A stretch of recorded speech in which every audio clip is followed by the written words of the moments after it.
Cette vidéo traite du chapitre Suite et limites et principes de récurrence.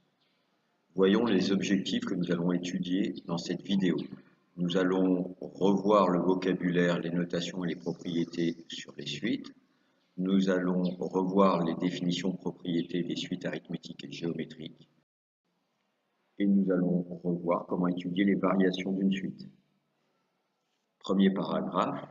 Rappel sur les suites numériques. Une suite numérique, U, est un cas particulier de fonction définie sur n, ou alors n privé de 0 ou de 0 et 1, dont les images sont des nombres réels.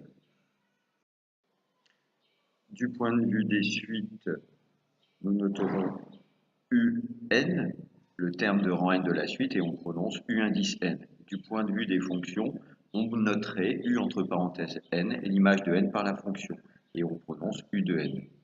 Remarque, ne pas confondre U de n entre parenthèses qui est une suite et UN qui est le terme d'indice n de la suite.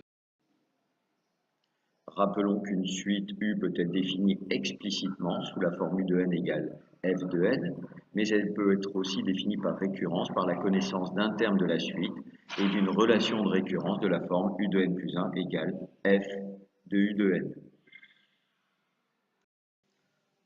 Voyons un exemple de suite définie explicitement. Quel que soit, donc ce symbole veut dire quel que soit le nombre n appartenant à grand N, l'ensemble des nombres entiers naturels, nous allons définir la suite U de n par l'égalité U de n égale n carré plus 3. Dans ce cas, nous reconnaissons que U de n égale une fonction de n, f de n, avec f de x qui est égal à x carré plus 3. Nous reconnaissons bien ici la forme explicite d'une suite. Voyons maintenant un exemple de suite défini par récurrence. Donc, quel que soit n appartenant à n, nous avons U de n plus 1 qui est égal à 2 fois U de n plus 1, ce qui est la relation de récurrence. Ici, on voit donc que U de n plus 1 égale f de U de n, avec f de x qui est égal à 2x plus 1, et U de 0 égale 1. Donc, nous avons besoin de connaître un terme de la suite pour que la définition soit complète. Ici, nous connaissons le premier terme. Voyons maintenant quel est l'inconvénient d'une suite définie par récurrence par rapport à une suite définie explicitement. Avec une suite définie par récurrence, pour calculer par exemple U de 100, il faut au préalable connaître et donc calculer U de 0, U de 1, U de 2, etc. jusqu'à U de 100, ce qui est très long. Voyons maintenant la définition des suites croissantes, décroissantes ou constantes. Une suite U est croissante si pour tout n, U de n est inférieur ou égal à U de n plus 1, ce qui équivaut à U de n moins U de n plus 1 inférieur ou égal à 0. Une suite U est décroissante si pour tout n, U de n est supérieur ou égal à U de n plus 1, ce qui équivaut à U de n moins U de n plus 1, supérieur ou égal à 0. Et elle est constante si U de n égale U de n plus 1, ce qui équivaut à U de n moins U de n plus 1 égale 0. Enfin, une suite est monotone si elle est soit croissante, soit décroissante. Voyons maintenant une remarque. Si on remplace les inégalités larges, inférieures ou égales et supérieures ou égales par des inégalités strictes, strictement inférieures et strictement supérieures, on dit alors que U est strictement croissante ou strictement décroissante. Considérons maintenant une fonction f définie sur 0 plus l'infini et une suite définie explicitement sur l'ensemble des nombres entiers naturels par U de n égale f de n. Petit 1, supposons que la fonction f est croissante et étudions le sens de variation de la suite U de n. Pour étudier le sens de variation de U de n, pour tout nombre n appartenant à n, nous allons étudier le signe de U de n plus 1 moins U de n. Pour cela, je calcule donc u de n plus 1 moins u de n. Donc u de n plus 1 est égal à f de n plus 1 moins f de n, d'après la définition explicite de la suite. Sachant maintenant que la fonction f est croissante, d'après l'énoncé, je vais avoir f de n plus 1 qui sera plus grand que f de n, et donc f de n plus 1 moins f de n qui sera supérieur ou égal à 0. Ainsi, nous avons donc u de n plus 1 moins u de n qui est positif, ce qui est équivalent à dire que u de n plus 1 est toujours supérieur ou égal à u de n, et par définition, cela prouve que la suite u de n est croissante. Supposons maintenant que pour la même suite définie explicitement par u de n égale f de n, nous ayons une fonction f qui est décroissante. Nous allons donc étudier dans ce cas le sens de variation de u de n.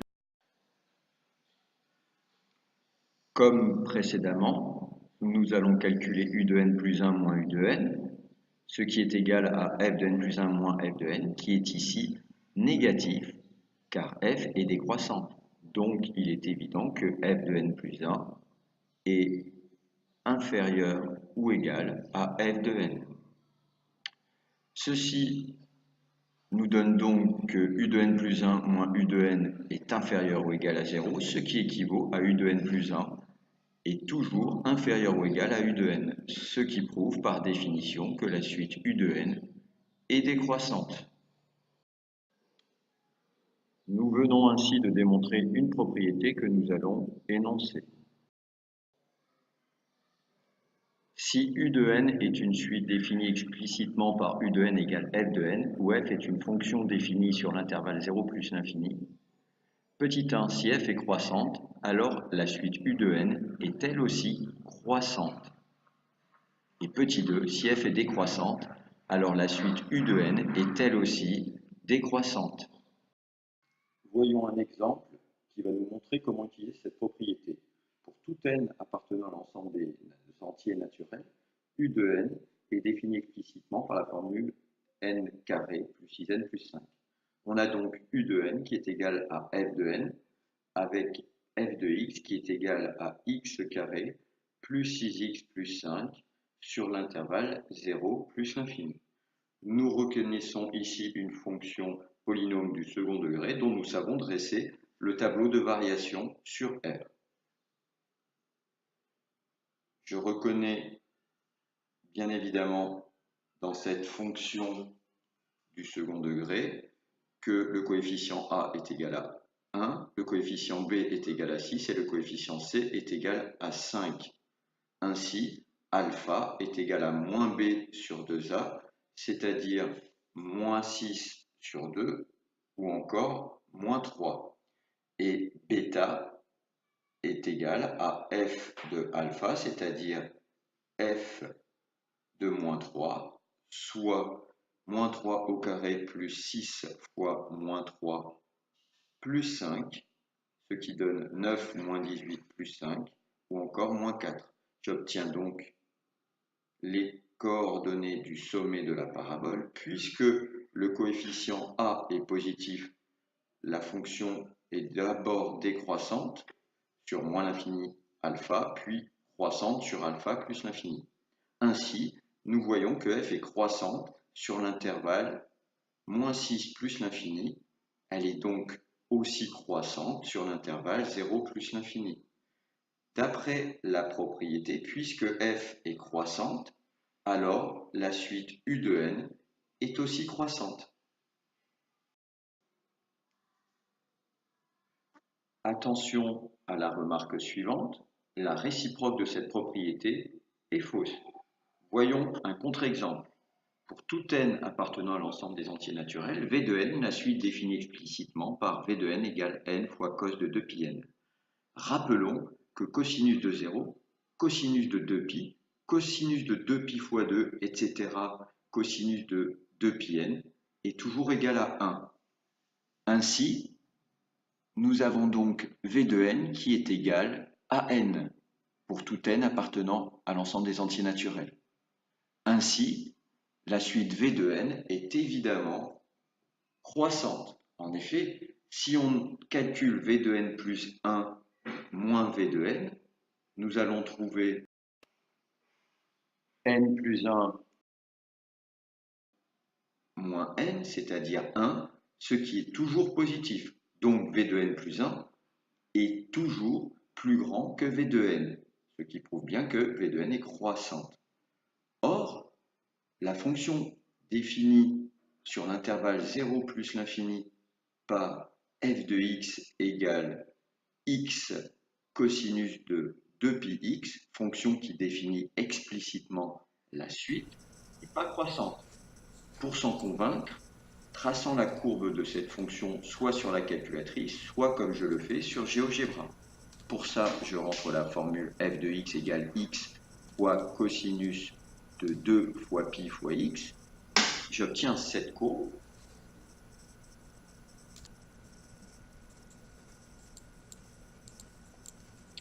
Donc, je vois bien que, déjà je vais enlever ce petit morceau puisque la fonction n'est définie que sur 0 plus l'infini, et je vois bien que la fonction f n'est pas croissante, elle est tantôt croissante, tantôt décroissante.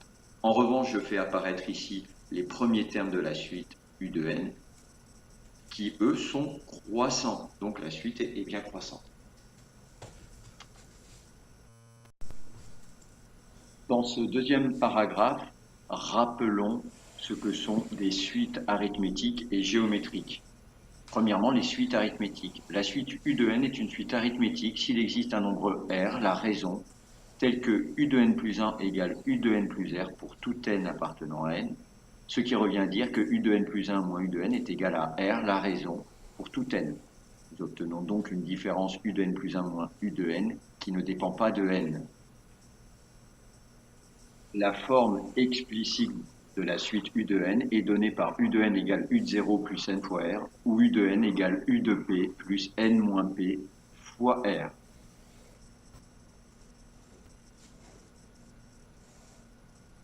La somme de k termes consécutifs de la suite u de n est k fois, entre parenthèses, u de p plus u de q sur 2, où u de p, u de q sont le premier, le dernier terme de la somme, et où k est le nombre de termes de la somme.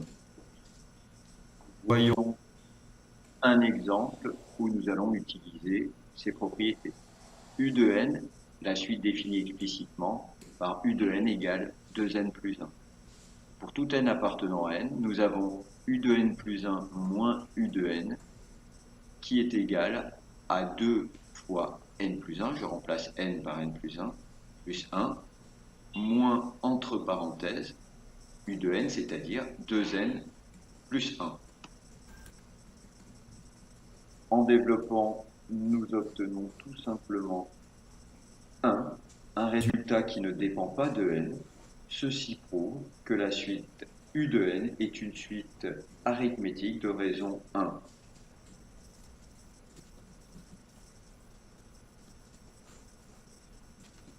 Nous allons donc calculer u de 0 en remplaçant n par 0 dans la forme explicite, ce qui donne 1, et u de 9 en remplaçant n par 9 dans la forme explicite, ce qui va donner 19.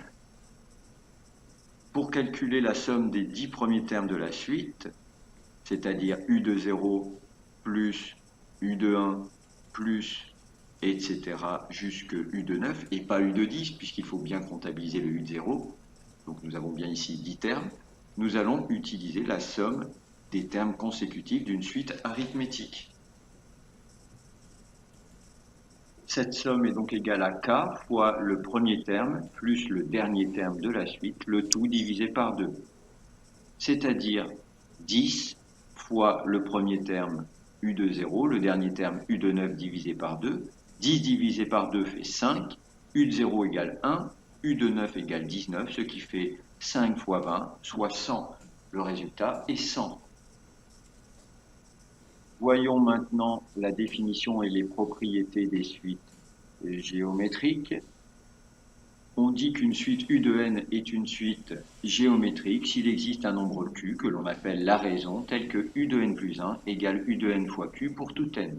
Ce qui revient à dire que le quotient U de n plus 1 sur U de n égale Q, mais seulement si on est sûr que U de n ne s'annule jamais. La forme explicite, U de n égale U de 0 fois Q puissance n, ou U de n égale U de P fois Q puissance n moins P, est la somme de 4 termes consécutifs de U de n, qui est égale au premier terme fois 1 moins Q puissance K sur 1 moins Q, où K est le nombre de termes de la suite. Voyons un exemple pour utiliser ces choses à retenir. Dans mon exemple, je vais considérer la suite définie par récurrence par U de 0 égale 3 et U de n plus 1 égale U de n fois 1 cinquième. Ici, je vois que pour tout n appartenant à n, U de n est égal à U de 0 fois Q puissance n, puisque je reconnais la définition d'une suite géométrique de raison 1 cinquième. Donc la raison étant 1 cinquième, cela donne 3 fois 1 cinquième puissance n, ou encore 3 fois 1 puissance n sur 5 puissance n, et sachant que 1 puissance n vaut 1, cela donne donc 3 fois 1 sur 5 puissance n, ou encore 3 sur 5 puissance n. La somme des 10 premiers termes de cette suite est donc U de 0 plus U de 1 plus etc. plus U de 9 et pas U de 10 puisqu'il ne faut pas oublier le terme U de 0. Donc il y a une erreur dans ce que j'ai écrit, c'est bien U de 9 et pas U de 10. Attention. Et d'après la règle précédente, nous devons calculer le premier terme fois 1 moins Q à la puissance égale au nombre de termes, c'est-à-dire 10, puisque nous avons 10 termes ici, de 0 à 9. De 0 à 9, cela fait bien 10 termes. Nous obtenons donc U de 0 fois 1 moins 1 cinquième puissance 10 sur 1 moins 1 cinquième, ce qui est égal à 3 fois 1 sur 5 puissance 10 sur 4 cinquièmes, ce qui est égal à 3 fois 5 quarts, je multiplie par l'inverse de 4 cinquièmes, fois 1 moins 1 sur 5 puissance 10, ce qui est égal à 3 fois 5 quarts, fois 5 puissance 10 moins 1 sur 5 puissance 10, je réduis au même dénominateur, ce qui donne ceci. Je vais pouvoir simplifier par 5 en haut et en bas.